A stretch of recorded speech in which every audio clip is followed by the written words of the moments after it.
Hello, my name is Sally Giman, and I'm the owner of The Trust Is You and a podcast called Stop Paying Capital Gains. I hope you can listen to it because I've got 22 episodes out there. Today, I want to discuss the difference between a Spendthrift Trust saving capital gains versus a 1031 exchange.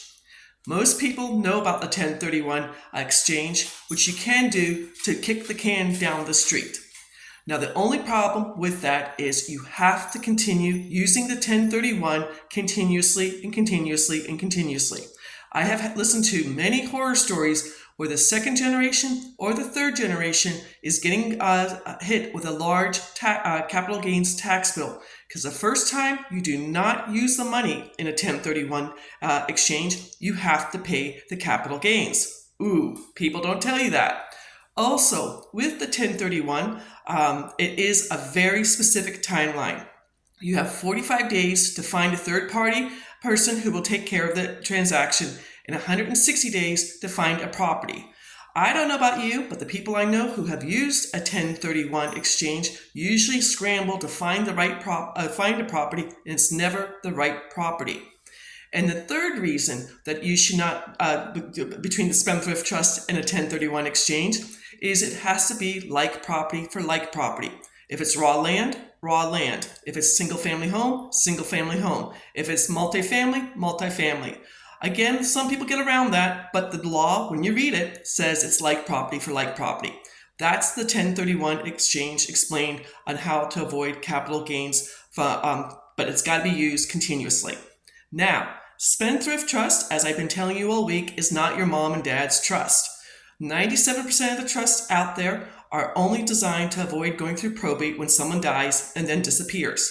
That's what my mom and dad had. That's what Susie Orman talks about. And when I finish my dad's 2022 taxes, all the money in his trust is going to be dispersed between my two brothers and I. And it's done. The Spendthrift Trust I talk about is much, much more than that. Yes, it avoids probate.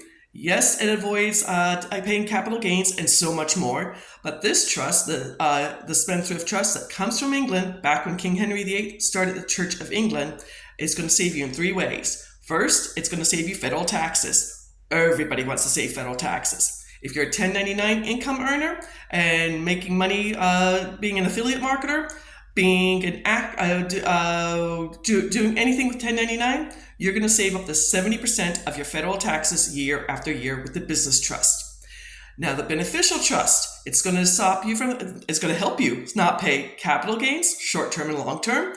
It's going to help not pay any interest income if you're a passive investor or forex investor. It's going to keep you from paying dividend income if you're in the stock market or doing options. Rental income if you're an Airbnb host or short-term rentals or long-term rentals. And yes, you can take depreciation. And then royalties. If you are an actor, an author, an actress, a songwriter, or if you're in the NFT world, you can save thousands and thousands of dollars with the Spendthrift Trust. So let me get back there. I'm going off on a tangent. Sorry. The Spendthrift Trust is going to save you federal taxes. It's going to keep your information 100% private. And it's going to keep you from paying any judgments if you get sued. I'm sorry, I can't help you if you get sued, but you don't have to pay a judgment. That has saved several of my clients thousands of dollars. Now, talking about avoiding capital gains, we're talking about the 1031 exchange and that you have to keep using it and kicking the can down the street each time. With the Spendthrift Trust, as long as you keep the Spendthrift Trust going, you pay for it once and it goes from generation to generation to generation. If you quit the Spendthrift Trust, why? I don't know if you paid for it. You will defer those capital gains into infinity. Just so you know, short-term capital gains, if you do auction houses, if you do fix and flips or wholesale, it's 23.8%. Long-term capital gains, more than a year, will either be 15% or 20%, especially if you're selling a business. This could save you thousands and thousands of dollars, the Spendthrift Trust. I'm trying to get the word out there to as many people as possible. This is legal, it's patented, it's in the IRS tax code 643B, like Bravo, and it has been in front of the U.S. Supreme Court twice. Both times the Supreme Court has favored in honor of the Spendthrift Trust. How much more legal can you be? So if you want more information, my name is Sally Gimmon. My website is thetrustisyou.com. When you do go there, you can download the PDF I go over every Monday night, 8 p.m. Yes, this is Memorial Day weekend. I will doing it 8 p.m. Memorial Day. Thank you for all those who have served. My dad served 27 years in the American military. I appreciate all veterans.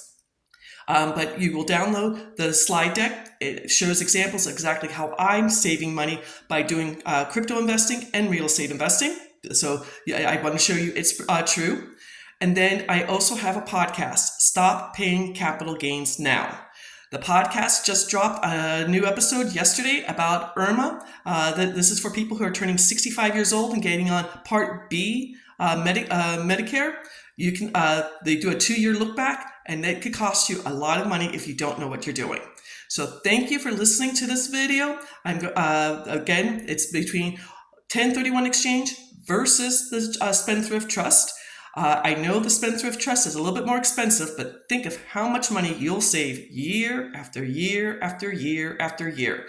Take care. Have a beautiful Memorial Day weekend.